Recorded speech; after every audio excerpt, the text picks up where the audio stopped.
क्या हुआ, जब 25 साल पहले मरा हुआ बेटा एसपी बनकर अपने घर पहुंचा तो माँ बाप ने धक्के देकर बाहर निकाला।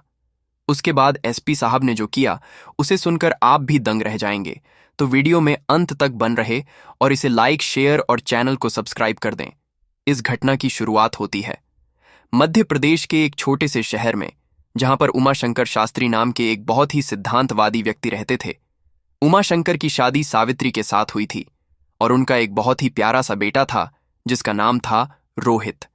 सन 2008 में रोहित की उम्र लगभग मात्र 5 साल थी।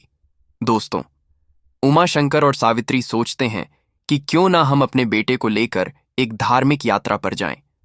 क्योंकि उमाशंकर ने एक मन्नत मांगी थी कि जब उसे बेटा होगा तो वह उसे लेकर गंगोत्री धाम जाएंगे और अपने कुल देवता के मंदिर भी जाएंगे जो उत्तराखंड में स्थित थे। तब दोस्तों, उस वक्त उमाशंकर अपनी पत्नी और 5 साल के बेटे को लेकर उत्तराखंड के 4 धाम की यात्रा पर जाते हैं और उस 4 धाम की यात्रा के दौरान उमाशंकर महाराज ने अपनी सबसे कीमती चीज खोई थी और वह थी उनका बेटा। दोस्तों, दरअसल 4 धाम की यात्रा के दौरान उमाशंकर और सावित्री के साथ एक भयानक बस हादसा हुआ था। उस भयानक बस हादसे में उमाशंकर और सावित्री तो सुरक्षित बच गए थे, लेकिन उनका 5 साल का बेटा नहीं बचा था। अब उस यात्रा के दौरान उमाशंकर और सावित्री की जो हालत हुई थी, उस हालत का अंदाजा कोई नहीं लगा सकता था, क्योंकि रोहित उनका इकलौता बेटा था और जब उन्होंने उसे खोया तो वह बहुत दुखी हुए और वह भगवान को कोसने लगे। कहने लगे कि हे भगवान, हम तो तेरे दर पर आ रहे थे, लेकिन तुमने तो हमारी ही छीन ली। अब दोस्तों, उमाशंकर और सावित्री ने उस बस हादसे में अपने बेटे को बहुत ढूंढा, लेकिन वह बेटा नहीं मिला।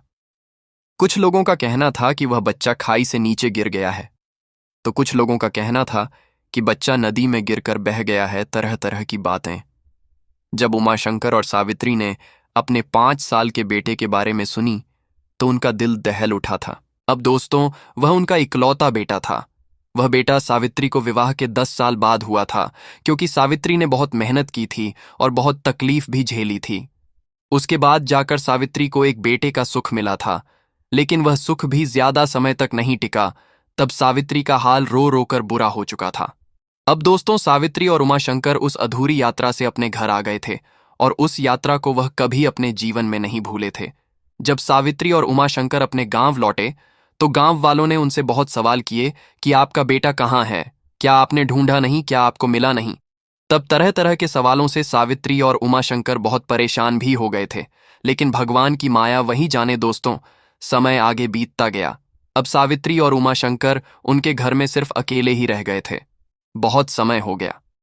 उसके बाद सावित्री ने कभी भी बच्चे को जन्म नहीं दिया, क्योंकि सावित्री उस घटना के बाद टूट सी गई थी और सावित्री हमेशा उमाशंकर से यही बोलती थी कि मुझे अब इस दुनिया में कोई संतान नहीं चाहिए। भगवान ने मेरी सबसे बड़ी खुशी छीनी है, अब मुझे और कोई खुशी नहीं चाहिए। तब उमाशंकर सावित्री को बहुत समझाता है, लेकिन सावित्री नहीं समझती है। दोस्तों, समय आगे बीतता गया। उस घटना को लगभग 25 साल हो चुके थे और सावित्री और उमाशंकर अभी भी उस सदमे से बाहर नहीं आए थे, क्योंकि वह उनका इकलौता बेटा था और वह अपने बेटे से बहुत प्यार करते थे। अब दोस्तों, एक माँ बाप ही जानते हैं अपने बेटे से बिछड़ने का दुख, लेकिन वह कहते हैं ना कि भगवान के घर देर है लेकिन अंधेर नहीं। उस घटना के 25 साल बाद वही बेटा अपने माँ बाप से मिलने घर पहुंचा और वह भी एसपी बनकर। आपको इस घटना पर यकीन नहीं होगा, लेकिन यह मध्य प्रदेश की सच्ची घटना है। यह घटना भले ही उत्तराखंड में घटी थी, लेकिन इस घटना का अंत मध्य प्रदेश में हुआ। दोस्तों, दरअसल जब रोहित को पता चला 25 साल बाद कि उसके माँ बाप जिंदा हैं, तो रोहित अपने माँ बाप को ढूंढता हुआ उसी गांव में पहुंचा, उसी घर में पहुंचा जहां पर उसका जन्म हुआ था। जब रोहित अपने माँ बाप के सामने पहुंचा और उन्हें बताने लगा कि मैं तुम्हारा बेटा हूं, तो माँ बाप जो थे वह कहने लगे कि हे, यह तुम क्या मजाक कर रहे हो?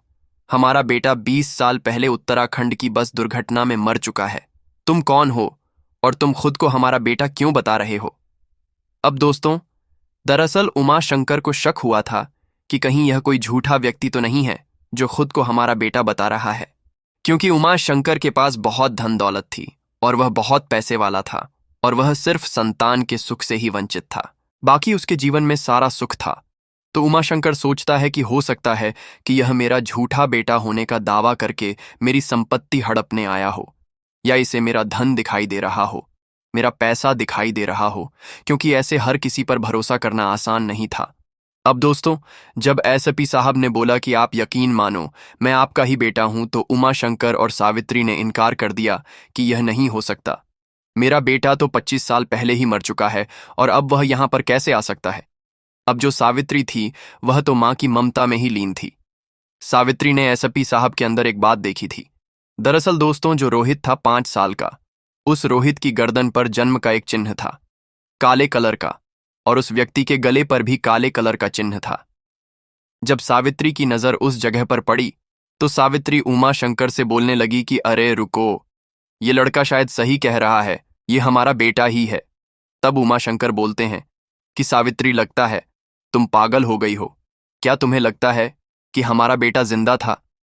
क्या तुम्हें लगता है कि बस दुर्घटना में हमारा बेटा बचा था? हमने कितना ढूंढा लेकिन हमें वह नहीं मिला।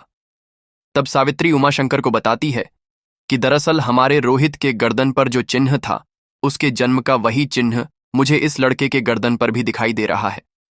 जब उमाशंकर ने वह चिन्ह देखा तो वह सावित्री से कहने लगे कि सावित्री, ऐसा कहाँ लिखा है कि सिर्फ हमारे ही बेटे की गर्दन पर जन्म का चिन्ह था? हो सकता है किसी और व्यक्ति के गर्दन पर वैसा चिन्ह हो। अब दोस्तों, जो मां की ममता होती है वह अपने बेटे को कैसे ना कैसे किसी ना किसी तरह से पहचान लेती है। सावित्री और उमाशंकर दोनों के बीच बहुत बहस हुई, लेकिन सावित्री ने यह नहीं माना कि वह मेरा बेटा नहीं है। सावित्री इसी जिद पर अड़ी रही कि यही मेरा बेटा है। तो एसपी साहब यह सब देख रहे थे और एसपी साहब यह भी कह रहे थे कि माता पिता, आप समझो मैं ही आपका बेटा हूं। अब यहां पर जब उमाशंकर ने पूछा कि अगर तुम हमारे बेटे हो तो बताओ तुम्हारे साथ क्या हुआ था और तुम जिंदा कैसे बच गए, तब रोहित यानी कि जो एसपी साहब थे वह उस घटना की सच्चाई बताते हैं। दरअसल दोस्तों, दुर्घटना में उस बस में एक साधु महाराज भी बैठे हुए थे। दरअसल जब वह दुर्घटना घटी थी और जब रोहित बस से नीचे गिरकर किसी कोने में पत्थर से टकराकर एक पत्थर के नीचे दबा हुआ था, तब रोहित को उस साधु महाराज ने देखा था दोस्तों, क्योंकि जो दुर्घटना हुई थी वह दुर्घटना एक पत्थर गिरने के कारण हुई थी और उसी पत्थर के नीचे रोहित दब गया था, जिस वजह से रोहित किसी को भी नहीं दिखाई दिया, क्योंकि रोहित सिर्फ 5 साल का था और वह बहुत छोटा था, जिस वजह से बहुत ढूंढने पर भी वह नहीं मिला। तब रोहित ने यह सारी सच्चाई और सारी हकीकत बताई कि दरअसल जब मैं उस दुर्घटना में क्षतिग्रस्त होकर पड़ा हुआ था, किसी की नजर मुझ पर नहीं गई थी और मुझे एक साधु महाराज ने देखा था और उन साधु महाराज ने मुझे बताया था कि बेटा, तुम्हारे घर वाले तो जा चुके हैं, अब पता नहीं तुम्हारा जन्म कहाँ हुआ था, तुम कहाँ से आए हो और तुम्हारे माता पिता कौन हैं, क्योंकि 5 साल में रोहित की याददाश्त भी जा चुकी थी और उन साधु महाराज ने ही अपनी झोपड़ी में उस रोहित का उपचार किया था। दरअसल वह जो साधु महाराज थे वह साधु कोई साधारण साधु नहीं थे। ऐसा कहा जाता है कि जिस साधु महाराज ने जान बचाई थी वह साधु महाराज साक्षात भगवान का ही एक रूप थे। रोहित ने अपने माता पिता को यह भी बताया कि उन साधु महाराज ने मेरी जान बचाई थी और जान बचाने के 1 साल बाद उन साधु महाराज ने मुझे एक अनाथ आश्रम में भेज दिया था, क्योंकि दोस्तों साधु तो चलता भला था और साधु कभी एक जगह नहीं रुक पाते हैं, इसलिए साधु ने सोचा कि अगर यह बच्चा मेरे साथ रहेगा तो इसका उद्धार नहीं हो पाएगा। इसलिए साधु महाराज ने रोहित को एक अनाथ आश्रम में जमा करवाया था और उस अनाथ आश्रम में रहकर ही रोहित धीरे धीरे बड़ा होने लगा। रोहित ने पढ़ाई लिखाई की और पढ़ाई लिखाई करके रोहित एसपी के मुकाम पर पहुंचा था। रोहित पढ़ाई लिखाई में बहुत होशियार था। दरअसल दोस्तों, उस वक्त हुआ यह था कि रोहित उत्तर प्रदेश के एक छोटे से गांव के अनाथ आश्रम में रहता था और उसके आगे पीछे कोई नहीं था। यह रोहित जानता था। अनाथ आश्रम में कई बार उसको बहुत सारी मुसीबतें भी आईं। कई बार उसकी तबीयत इतनी भयंकर खराब हुई थी कि रोहित के बचने के चांस बिल्कुल नहीं थे, लेकिन रोहित उस हादसे में भी बच गया था, क्योंकि रोहित के साथ कुछ ना कुछ तो चमत्कारी शक्ति थी और उसने अपने जीवन में बहुत संघर्ष भी देखा था। तभी रोहित के माँ बाप पूछते हैं कि यह सब तो ठीक है, लेकिन तुम्हें हमारा पता किसने दिया और तुम्हें कैसे पता चला कि हम यहाँ रहते हैं और तुम्हारे माँ बाप आज भी जिंदा हैं? तब रोहित ने बताया कि दरअसल मैं गाजियाबाद में एसपी के पद पर नियुक्त था। वहां मैं सरकारी आवास पर रहता था, अपनी नौकरी कर रहा था, और मेरे घर पर तभी मुझे एक चमत्कारी साधु मिले, और उन साधु ने मुझे देखते ही यह बोला कि तुम एक अनाथ बच्चे हो। तो एसपी साहब बोले कि हाँ महाराज, आपने सही कहा, लेकिन आपको कैसे पता? तब उन साधु महाराज ने रोहित का चेहरा देखकर कहा कि दरअसल तुम्हारे साथ एक दुर्घटना घटी थी, और उस दुर्घटना में तुम अपने माँ बाप से बिछड़ गए थे, और उसके बाद से तुम एक अनाथ आश्रम में पले बढ़े हो। अब यह बात सुनते ही एसपी साहब उन साधु महाराज को कहने लगते कि अरे तुम क्या मजाक कर रहे हो? लगता है तुम्हें किसी ने मेरे बारे में कुछ बताया होगा। मुझे भी पता है ये बात कि मैं अनाथ आश्रम में पला बढ़ा हूं, लेकिन यह तुम क्या कह रहे हो कि मेरे माँ बाप जिंदा हैं और मेरे साथ एक दुर्घटना घटी थी। तब वह साधु महाराज बोलते हैं कि बेटा, मुझे इस धरती पर हर एक व्यक्ति का अगला और पिछला सब दिखाई देता है। अब जो एसपी साहब थे वह सोचते हैं कि शायद यह साधु महाराज पागल है, ऐसे ही बना रहे हैं। तो एसपी साहब उन साधु को कहते हैं कि महाराज आपको दक्षिणा चाहिए तो आप ऐसे ही बोलिए, लेकिन ऐसी फालतू की बड़ी बड़ी बातें मत कीजिए। तो एसपी साहब उन साधु महाराज को 50 रुपए की दक्षिणा दे देते हैं और कहते हैं कि ठीक है महाराज, यह लीजिए और जाइए, मुझे अपना काम करने दीजिए। तो वह साधु महाराज बोलते हैं कि तुम मेरा अपमान कर रहे हो। मैं तुम्हें सच बता रहा हूं कि तुम्हारे माँ बाप आज भी जिंदा हैं और वह आज भी तुम्हारा इंतजार कर रहे हैं। तब एसपी साहब कहते हैं कि महाराज बस बहुत हुआ, आप मेरे बहुत मजे ले रहे हैं, जाइए काम करने दीजिए, वरना मैं आपको भी जेल में बंद कर दूंगा। तब जो साधु महाराज थे वह बोलते हैं कि बेटा, तुम चाहे मुझे जेल में बंद कर दो या मुझे थप्पड़ मारो, लेकिन जो बात मैं तुम्हें बता रहा हूं वह बात सच है। अब उन साधु महाराज ने एसपी साहब के सिर पर हाथ रखा और एसपी साहब 2 मिनट के लिए अपनी पुरानी जिंदगी में चले गए और एसपी साहब ने वह सब देखा अपने मन के अंदर जो उस साधु ने बताया था। और जैसे ही एसपी साहब ने आंखें खोली तो वह साधु वहां से गायब हो चुका था, और यह चमत्कार कोई छोटा मोटा चमत्कार नहीं था। जब यह सब बात एसपी साहब अपने माँ बाप को बता रहे थे तो माँ बाप को भी अब एसपी साहब की बातों पर विश्वास होने लगा था कि हाँ, शायद यह हमारा ही बेटा है। जब साधु महाराज ने एसपी साहब के सिर पर हाथ रखा था तो एसपी साहब ने वह सब कुछ देख लिया था कि उसके माँ बाप कैसे, उनके माँ बाप कहाँ रहते हैं, और उनके माँ बाप सच में हैं या नहीं। और उनके माँ बाप का पता भी उन साधु महाराज ने ही बताया था। और साधु महाराज ने यह भी कहा था कि अगर तुम्हें विश्वास नहीं है तो जो स्थान और जो जगह तुमने अपने मन में देखी है, तुम उस जगह पर सिर्फ एक बार जाकर आओ, मेरी बात का विश्वास कर लो। तो एसपी साहब विश्वास करके अपने माँ बाप से मिलने गांव आ गए थे। तो एसपी साहब ने अपने माँ बाप को देखा, और माँ बाप यानी कि सावित्री और उमाशंकर इस घटना को सुनने के बाद जोर जोर से रोने लगे और कहने लगे कि सावित्री, मैंने तुम्हें कहा था कि भगवान के घर देर है लेकिन अंधेर नहीं, क्योंकि जो घटना घटी थी उसके बाद तो उस बस में जितने भी यात्री सवार थे उन सब ने तो मान लिया था कि उनका बेटा मर चुका है और उनका बेटा शायद अब इस दुनिया में नहीं है। लेकिन उमाशंकर और सावित्री ने कभी यह नहीं माना था। वह हालांकि बाहर से सबको यही कहते थे कि हमारा बेटा मर चुका है, लेकिन उनकी अंतरात्मा जानती थी कि हमारा बेटा शायद आज भी कहीं ना कहीं जिंदा है। अब वह कहते हैं ना कि इंसान की अंतरात्मा ही जानती है कि उसके अतीत में अगर उसके साथ कुछ जुड़ा हुआ है तो उसके बारे में कुछ ना कुछ संकेत भी मिलते हैं। दरअसल जब एसपी साहब घर लौटे थे और उन्होंने अपने माँ बाप को देखा तो एसपी साहब भी रोने लगे थे।